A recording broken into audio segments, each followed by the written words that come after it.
தமிழ்நாட்டின் பல்வேறு பகுதிகளில் பள்ளிகளுக்கு இமெயில் மூலம் மீண்டும் வெடிகுண்டு மிரட்டல் விடுக்கப்பட்டு வரும் நிலையில் இந்த விவகாரம் தொடர்பாக இந்த வழக்கை சிபிசிஐடிக்கு மாற்ற முடிவு செய்யப்பட்டுள்ளது. அண்மை செய்தியாக தற்போது நாம் பார்த்துக் கொண்டிருக்கிறோம். விரிவான விவரங்களை செய்தியாளர் ராகவேந்தர் வழங்க கேட்டறியலாம். ராகவேந்தர், வணக்கம். இது குறித்தான விவரங்களை பதிவு பண்ணுங்க.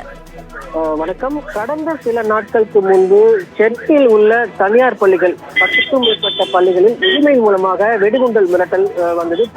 இதனையடுத்து இந்த சம்பவமானது பரபரப்பை ஏற்படுத்தியது. கிட்டத்தட்ட 10க்கும் மேற்பட்ட பள்ளிகளில் வெடிகுண்டு மிரட்டல் இமெயில் மூலமாக வந்ததை அடுத்து அந்த மெயில் வந்தது என்பது குறித்து விசாரணையானது நடைபெற்றது.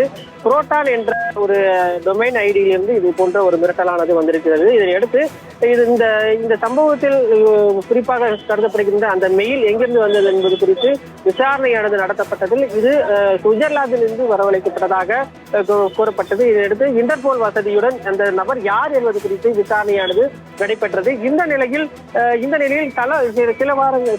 சில நாட்களுக்கு முன்பு கோவையிலும் இது போன்ற ஒரு மிரட்டல் வந்தது. தற்போதும் இன்றும் ஒரு மிரட்டலானது சென்னை கிருகம்பாக்கம் மற்றும் கோவை பள்ளியில் இதே போன்ற இமெயில் மூலமாக வெடிகுண்டு மிரட்டலானது வந்திருக்கிறது.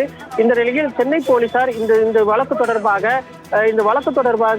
சிபிசிஐடி விசாரணைக்கு மாற்ற வேண்டும் என்று பரிந்துரைப்பதற்காகவும் பரிந்துரை செய்திருப்பதாக சென்னை காவல்துறை தரப்பில் தெரிவிக்கப்பட்டிருக்கு. இன்னும் சிபிசிஐடிக்கு மாற்றப்படவில்லை. எனினும் பரிந்துரை செய்யப்பட்டு அதன் முடிவு எடுக்கப்பட்டிருப்பதாக சென்னை காவல்துறை தரப்பில் தெரிவிக்கப்பட்டிருக்கு. இந்த மிரட்டல் விடுத்த நபர் யார் என்பது குறித்து இன்டர்போல் வசதியுடன் கண்டறியவும் விசாரணையானது நடைபெற்று வருவதாக தெரிவிக்கப்பட்டிருக்கு.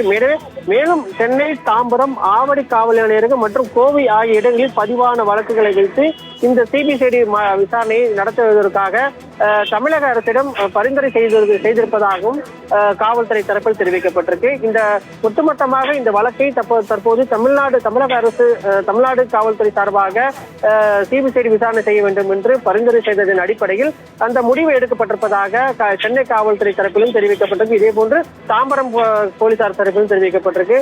இதன் அடுத்த கட்டமாக சிபிசிஐடி போலீசார் இதற்கென தனிப்படைகள் அமைக்கப்பட்டு அந்த நபர் யார் என்பது குறித்து விசாரணையானது நடைபெறும் என்று காவல்துறை தரப்பில் தெரிவிக்கப்பட்டிருக்கு.